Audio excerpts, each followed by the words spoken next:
Thank you, Nancy. Before I started in this slump, I completed this sermon and felt like it was one of perhaps the best sermons that God has ever given me. And of course, it comes at a day when only 33 of us showed up.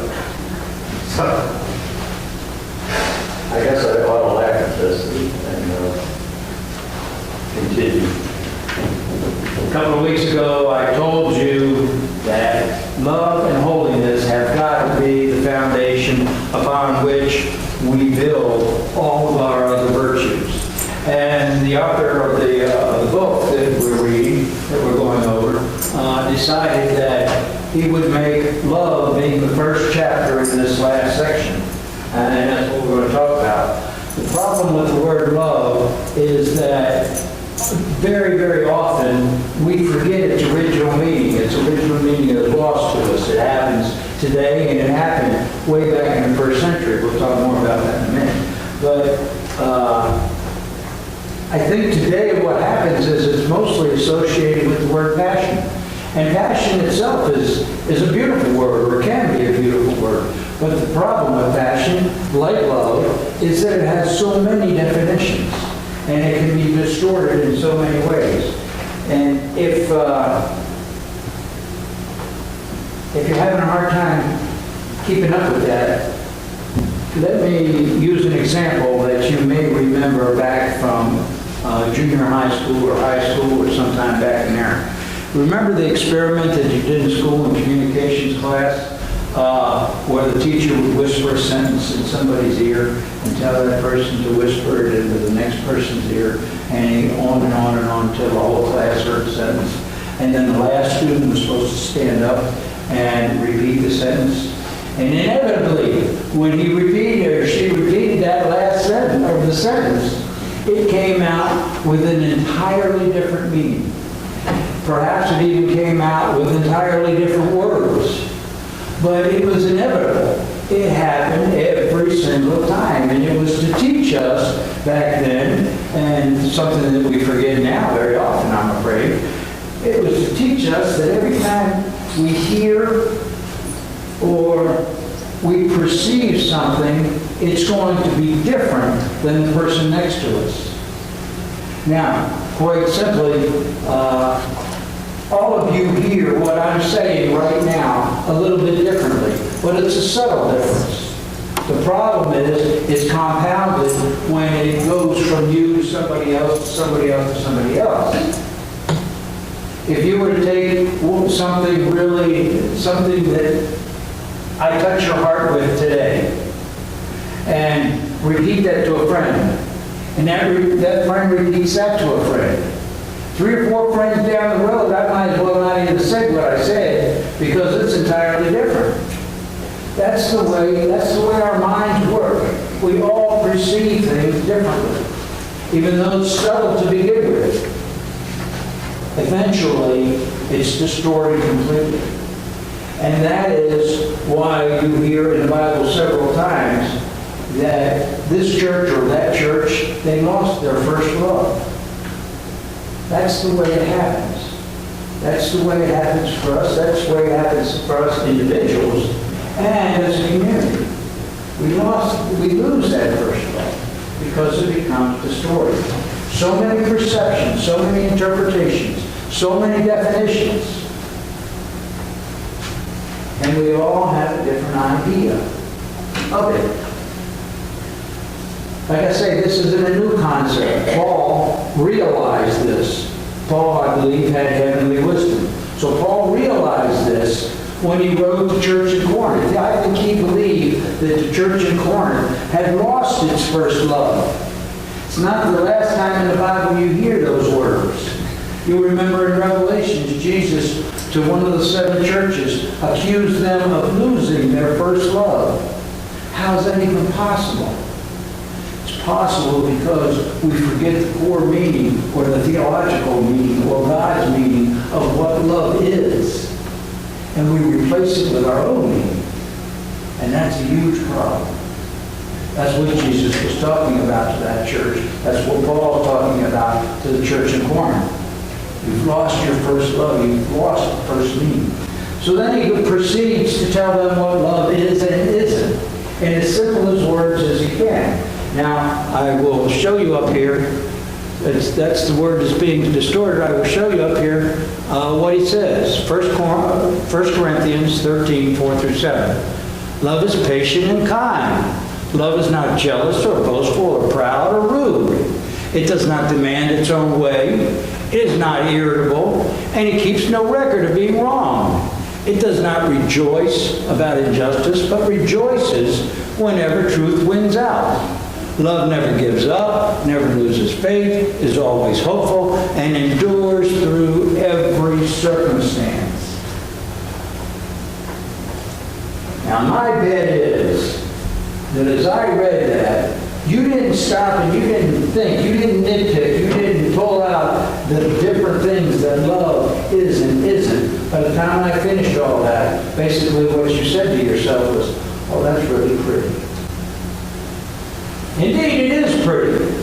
But unless we dissect it, unless we pull it apart, unless we go through each and every one of those things that love is and isn't, and make that a part of our love, we're going to get it wrong, and we're going to get it wrong every single time. That's what the church in Corinth, people have been doing for years. That's what the church in Corinth did. They took that 4-letter word, and it got so generic over the years that they lost the original meaning. They lost the original love. It happens to us all the time. If I were to say, you're responsible for loving everybody in this room, it will mean something different to everybody in this room. How many Crocodile Dundee fans do we have here? Anybody? Anybody? Yeah. I just love that scene when he goes to New York and he's cornered by this gang of thugs who demand his wallet. And then at one point, one of the guys pulls out a switchblade and opens it up. And Crocodile Dundee, he just stands there and he snickers. And he says, son, that's not a knife. And he reaches behind his back and he pulls this out. And he says, this is a knife. Where am I going with this? I think of this line every time I'm out in public at a group gathering, and it really doesn't matter what it is. It could be a busy store. It could be an arena, sports arena. We see it all the time in Little League baseball. I think of this line whenever I see all these people together and how they relate to one another, and I say to myself, or I want to say out loud, I want to scream out loud, that's not love. This is love.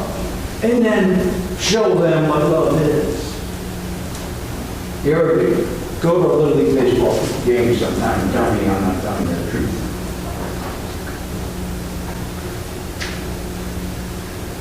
John said in his apostle, he says, Jesus said, I give you a new command. And that's what I feel like doing to you today. I feel like giving you a new commandment. But I wouldn't be so presumptuous as to give you a new commandment. But I would like to at least give you a new meaning, a new understanding, a different interpretation of what love is. I'd like you to replace, when I say the word love, what comes to your mind? I'd like you to replace whatever it is with this definition. Love considers only the best interest of the other person. That's paraphrased in Philippians.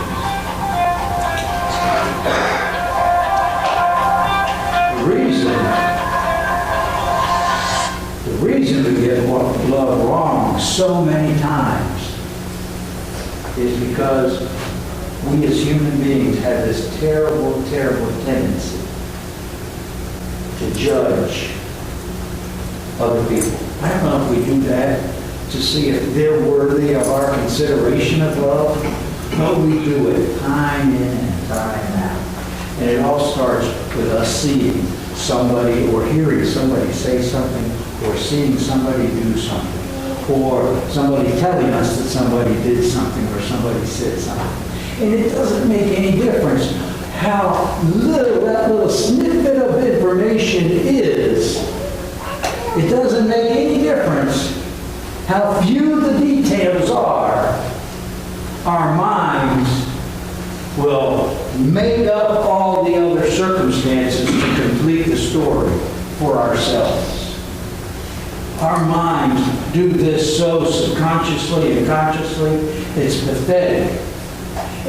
But just that one little snippet of information that we have or that we saw, we judge that person because our minds make up all the other circumstances. We judge that person. And we put a mental strike on our mental check scorecard that we keep in our heads. It's totally ridiculous. It sounds ridiculous. It is ridiculous. But I guarantee you it's 100% the truth. It's the truth because that's the way our minds are wired. It's as natural to us as subconsciously reaching for a drink when we're thirsty. It just happens. We have to be in control of it. We have to realize that it's happening. We have to realize that all those circumstances that our minds are throwing into that picture are not true, or may not be true, or likely at least are not true. We cannot, I should have made a slide up here that says we cannot in all capital letters. We cannot consider only the best interest of somebody while we are sitting in judgment of them. It's impossible. Especially with the circumstantial evidence that we used to give them that strike on our scorecard. Something else that we need to be woefully aware of is who fits into this category that we're doing this to. First, I want you to take all the people that you know that you really, really, really like. People that you really like, just eliminate them. Because more likely than not, you'll take somebody that you really like, somebody that you're really good friends with, and you always give them the benefit of the doubt before you'll give them judgment. Just happens that way. Now take all the people in the world that you don't know, that you personally don't know, and eliminate them. Because it's easy to love somebody that you have not ever gotten on your bad side. It's easy to love them. Now, understand I'm talking in general here. I'm not talking about labeled groups like murderers or terrorists or puppet killers or whatever. I'm talking about just the average Joe Blow that you don't know. Your responsibility, your job is to love them. And it's easy to love them because they haven't gotten on your bad side yet. People that are left, this is your target group. This is your new target group. These are the people who you know. These are the people who have said something along the line that you didn't like. These are the people that you've already judged as probably being different than I am. These are the people who you have these mental strikes on your mental scoreboard against them, no matter how the strikes got there. This is your new target group. And I say group, but understand I only want you to work on one of these people. Just one of them. And then when you finish with that person, then move on to somebody else. Don't try to do it as a group, because you can't do that. You judge them individually, so individually love them. These are the people that I'm afraid that you're going to start looking at in a different way. And these people are in this room right here, I guarantee you. I guarantee you that somebody in this room falls into this category in your life. These are the people that you're going to look at in a different way. You're going to ask yourself, what can I do for that person? What is in the best interest of that person? What does that person need? What can I do to help that person? can I give that person a shoulder to cry on when they need it? How can I show that person that they're loved by me? Okay, we're going to do something really, really cool. Really, really astounding, actually, to that our scripture verse today, but I want to qualify it right now first. I want you to understand it's okay to do what we're going to do. The Apostle Paul said in scriptures this. He said, I'm sorry. That's what I want you to do. I told you I lost. That's the first question you have to ask yourself about the person in your target group. You have to ask yourself, have you walked a mile in his or her shoes yet? It's a redundant question because the answer is always no. Always ask yourself that question before you approach that person. Okay. John said God is love. Okay. Now, if God is love, and it's our job to imitate God and follow His commandments of loving everyone, then it's perfectly acceptable that if we're going to use love and holiness as the foundation on which we're going to build all of our other virtues, then it's perfectly acceptable to rewrite our scripture today. And we're going to rewrite it in this fashion. 1 Corinthians 13, 4 through 7, rephrase. I am patient and kind. I am not jealous or boastful or proud or rude. I do not demand my own way. I am not irritable. I keep no record of being wronged. I do not rejoice about injustice, but rejoice whenever truth wins out. I never give up, never lose faith, am always hopeful, and I endure through every circumstance.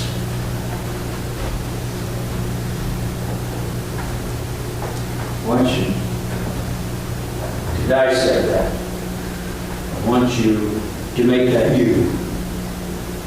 And if you're not going to be remembering all this, so it's on the back of your bulletins. There are notes from the day. Take it home. You can read it, you can reread it.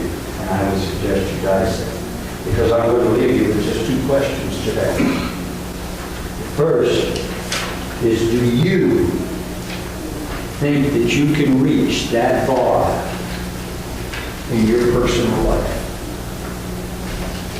The second is, do we think that we can reach that bar as a church? Amen.